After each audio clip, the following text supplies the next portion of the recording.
Hallelujah praise the lord. প্ৰভু যীশুৰ মধুৰ নামত আপোনালোক সকলোকে স্বাগতম জনালোঁ।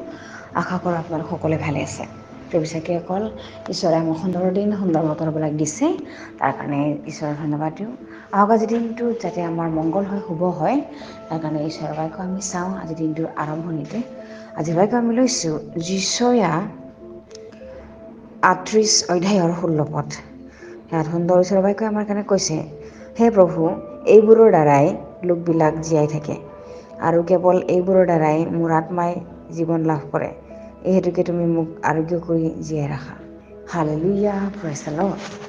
ঈশ্বৰৰ সুন্দৰ বাক্যৰ কাৰণে ঈশ্বৰৰ ধন্যবাদ দিওঁ। প্ৰেবিচাৰীসকল, ইয়াতে যেতিয়া হিজকিয়া ৰজা ওচৰলৈ যিটো ভাৱবাণীৰ যোগেদি যেতিয়া ভাৱবাণী আহিছিলে, তেওঁ যেতিয়া নৰিয়াত পৰিছিলে,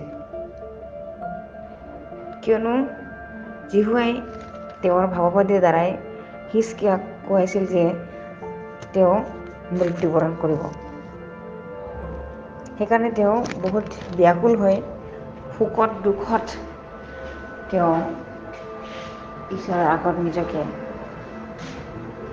মনৰ দুখবিলাকৰ কথা কৈ আছিলে। আৰু তেওঁ এনেকৈ প্ৰাৰ্থনা কৰিছিলে যে, হে প্ৰভু, এইবোৰৰ দ্বাৰাই লোকবিলাক জীয়াই থাকে বুলি কৈছে। কিবোৰৰ দ্বাৰাই? ঈশ্বৰৰ অনুগ্ৰহৰ দ্বাৰাই, ঈশ্বৰৰ দয়াবিলাকৰ দ্বাৰাই। ঈশ্বৰে যদি আমাক সুস্থ কৰে আৰু ঈশ্বৰে যদি আমাক আৰোগ্য কৰে, তেনেহ'লে যিবিলাকে পৰজাতি হয়, যিবিলাকে ঈশ্বৰক নাজানে, তেওঁবিলাকে সেই মহিমাটো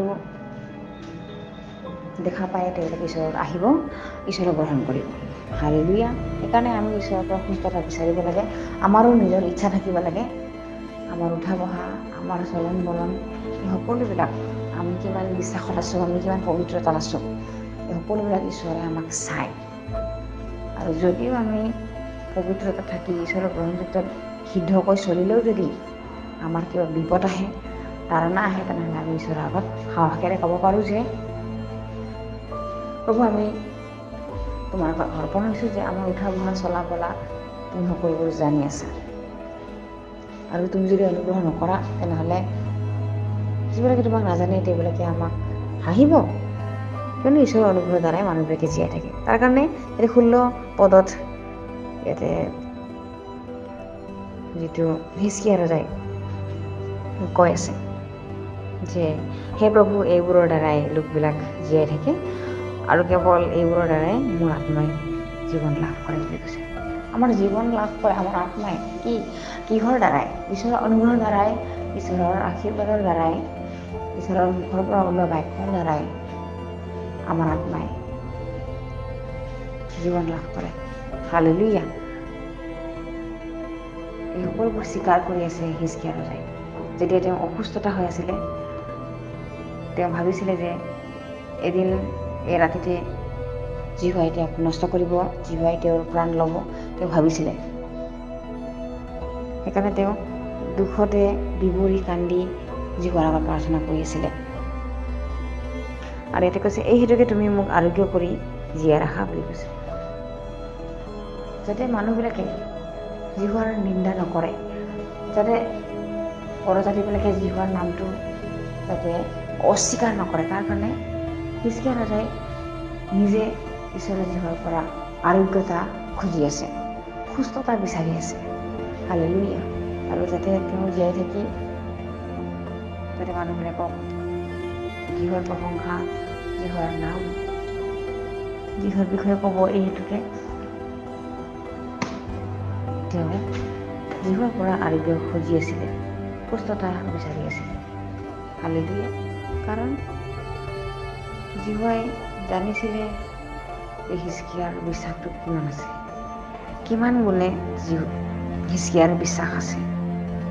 কিন্তু যেতিয়া তেওঁ নম্ৰ হৈ যীশুৰ আগত প্ৰাৰ্থনা কৰিলে, চকু পানী ঢুকি নম্ৰ হৈ নিজকে শূন্য কৰি প্ৰাৰ্থনা কৰিলে, ক্ষমা খুজিলে, তেওঁক আৰু পুনৰাই তেওঁক আয়ুস দীঘল কৰি দিলে যীশুৱাই। ঠিক তেনেকুৱা প্ৰেবিচাৰীসকল, আমাৰ জীৱনতো আমি নম্ৰ হ'ব লাগে, ঈশ্বৰৰ আগত নম্ৰ হৈ খুজিব লাগে। ঈশ্বৰে এইটো নিবিচাৰে যে আমি নিজৰ ওপৰতে ভৰসা কৰোঁ, ঈশ্বৰে এইটো নিবিচাৰে যে আমি মানুহৰ ওপৰত ভৰসা কৰোঁ, কিন্তু ঈশ্বৰে এইটোৱে বিচাৰে যাতে আমি তেওঁ থকাৰ উপৰি আমি বেলেগৰ লগত কিয় আমি বেলেগ দেৱতাৰ বা বেলেগ ঈশ্বৰৰ ওচৰত কিয় আমি যাওঁ। আমাৰ নিজৰ পিতৃ ঈশ্বৰ যি হোৱা আছে, আমি তেওঁৰ ওচৰতে খোজাটো ঈশ্বৰে বিচাৰে। আমি তেওঁৰ আগতে যাতে আমাৰ প্ৰয়োজনবিলাক, আমাৰ আৰোগ্যবিলাক, সুস্থতা বিচাৰোঁ, আমাৰ ৰোগবিলাকৰ পৰা আৰোগ্য হ'ব পৰা বিচাৰোঁ। যিহোৱাৰ আগত যাতে আমি নিবেদন কৰোঁ, তেওঁৰ আগতে যাতে আমি চাপোঁ, তেওঁৰ সন্মুখত যাতে আমি আঁঠু লওঁ, যাতে তেওঁৰ সন্মুখত আমি আহি তেওঁৰ অনুগ্ৰহত যাতে আমি থাকোঁ, এইটোৱেই ঈশ্বৰে বিচাৰে। Hallelujah, praise the lord. মই বিশ্বাস কৰোঁ এই বাক্যৰ যোগেদি আপোনালোক সকলোৱে আশীৰ্বাদ প্ৰাপ্ত হৈছে বুলি। আহক আমি একেলগে প্ৰাৰ্থনা কৰোঁ। ধন্যবাদ প্ৰভু সুন্দৰ বাক্যৰ কাৰণে। তুমি দয়ালু হয়, তুমি মৰমীয়াল ঈশ্বৰ হয়। আমাৰ নিবেদনবিলাক তুমি যে শুনিছা কাৰণে আৰু যে উত্তৰ দিয়া তাৰ কাৰণে ধন্যবাদ দিওঁ প্ৰভু। কাৰণ তুমি জীৱিত হয়, তুমি জীয়াই থকা জনা হয় প্ৰভু, তোমাক ধন্যবাদ দিওঁ। আজি দিনটোত সকলোকে সুস্থ ৰাখিবা, আৰোগ্য ৰাখিবা। শুনি থকা কৈ থকা সকলোৰে ওপৰত তুমি একে সমানে আশীৰ্বাদ কৰিবা। এই সকলো যাচনা নাচৰতীয় প্ৰভু যীশুখ্ৰীষ্টৰ নামত অৰ্পণ কৰিছোঁ। আমেন, প্ৰেইজ দ্য লৰ্ড।